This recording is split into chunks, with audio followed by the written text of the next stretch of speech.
Il était une fois, dans une charmante petite ville, 4 amis.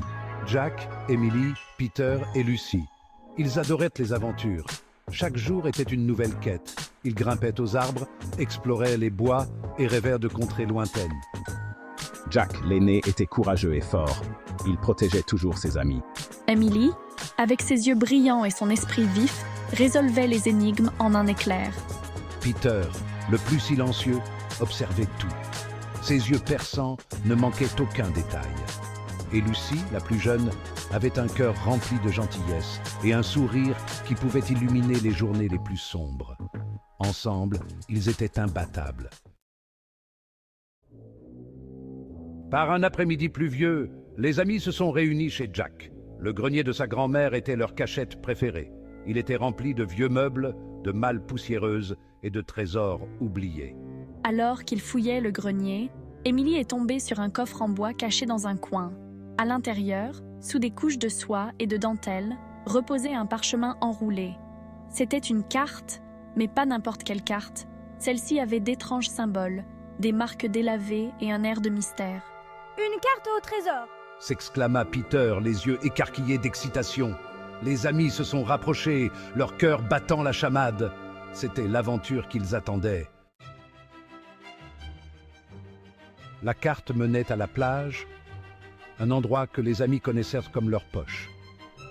Ils ont rassemblé leurs provisions, une boussole, une loupe et bien sûr, un panier de pique-nique rempli de délicieux biscuits de grand-mère.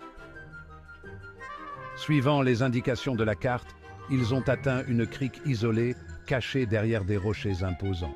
Le premier indice les attendait. Un message gravé sur la paroi d'une falaise érodée. Là où le soleil embrasse la mer à l'aube, l'aventure commencera. Alors que le soleil pointait à l'horizon, projetant des rayons dorés sur l'eau, les amis ont découvert une étroite ouverture dans la paroi de la falaise, l'entrée d'une grotte cachée. À l'intérieur, l'air était humide et rempli du bruit de l'eau qui gouttait. Sur un rocher, ils ont trouvé une boîte à puzzle en bois. Emily, avec ses doigts agiles, a travaillé sans relâche, faisant tourner les pièces jusqu'à ce que, avec un clic satisfaisant, la boîte s'ouvre. À l'intérieur, nichée sur un lit de velours, reposait une clé en argent et une énigme. Je n'ai pas de voix, mais je te parle. Je n'ai pas de corps, mais je guide ton chemin. Que suis-je? 5e partie. Le vieux phare et l'énigme du temps. La réponse à l'énigme était claire, le vent. La carte nous a conduits au vieux phare perché sur une falaise, sa peinture écaillée et ses fenêtres condamnées. À l'intérieur, des toiles d'araignée pendaient de tous les coins et la poussière recouvrait l'escalier en colimaçon qui menait au sommet. En grimpant prudemment, nous avons atteint la salle de la lanterne. Là, sur le mur, se trouvait une vieille horloge avec une seule aiguille. En dessous, un autre indice. Quand le temps s'arrête, le chemin apparaîtra.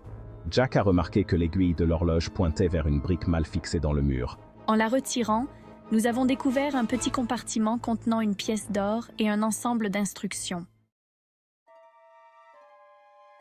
6e partie. Le jardin secret est la dernière pièce du puzzle. Les instructions les ont conduits à travers un labyrinthe de sentiers sinueux et de chemins cachés jusqu'à un haut mur de pierre. En utilisant la clé en argent de la grotte, nous avons déverrouillé une lourde porte en bois. Elle s'est ouverte en grinçant, révélant un jardin secret baigné de soleil. Des fleurs de toutes les couleurs de l'arc-en-ciel étaient en fleurs et l'air était doux avec le parfum du chèvrefeuille et des roses. Au centre du jardin se dressait un cadran solaire. Alors que le soleil atteignait son point culminant dans le ciel, projetant une ombre du gnomon du cadran solaire, l'indice final a été révélé. Gravé sur la base du cadran solaire, se trouvait une séquence de symboles qui correspondaient à ceux de la pièce d'or. 7e partie, l'union fait la force, déverrouiller le trésor. Travaillant ensemble, les amis ont déchiffré les symboles. Ils représentaient les 4 directions, nord, sud, est et ouest. Léo a pris les devants, guidant ses amis alors qu'ils naviguaient dans le jardin, suivant la séquence révélée par le cadran solaire. Finalement, ils ont atteint un coin isolé, ombragé par un saule pleureur. Là, à moitié enterré dans la terre meuble, reposait un coffre en bois patiné. C'était ça, le coffre au trésor. Le souffle coupé et les mains tremblantes, ils ont soulevé le coffre de son lieu de repos et l'ont ouvert. 8e partie, le véritable trésor, les liens de l'amitié. À l'intérieur du coffre, niché parmi des couches de velours fané, ils ont trouvé pas d'or, pas de bijoux, mais quelque chose de bien plus précieux. Et une boussole magnifiquement conçue. De lettres jaunies, une collection de vieilles photographies. C'étaient les trésors perdus d'une famille disparue depuis longtemps, des souvenirs d'une vie bien vécue et aimée. Les amis ont alors réalisé que le véritable trésor n'était pas le contenu du coffre, mais l'aventure qu'ils avaient partagée ensemble. 9e partie, l'aventure continue. Ils ont remis le coffre à sa place, marquant l'endroit d'une seule pierre blanche, afin qu'un jour, d'autres puissent suivre leurs traces et vivre le frisson de l'aventure. Alors qu'ils rentraient chez eux, le soleil couchant peignant le ciel dans des teintes d'orange et de violet, ils savaient que ce n'était que le début. Ils avaient redécouvert un lien qui allait au-delà de l'amitié. C'était un amour partagé de l'aventure, une soif d'inconnu et un profond respect les uns envers les autres qui durerait toute une vie. 10e partie, la légende des 4 amis. Et ainsi, la légende des 4 amis et de leur incroyable chasse au trésor s'est transmise de génération en génération.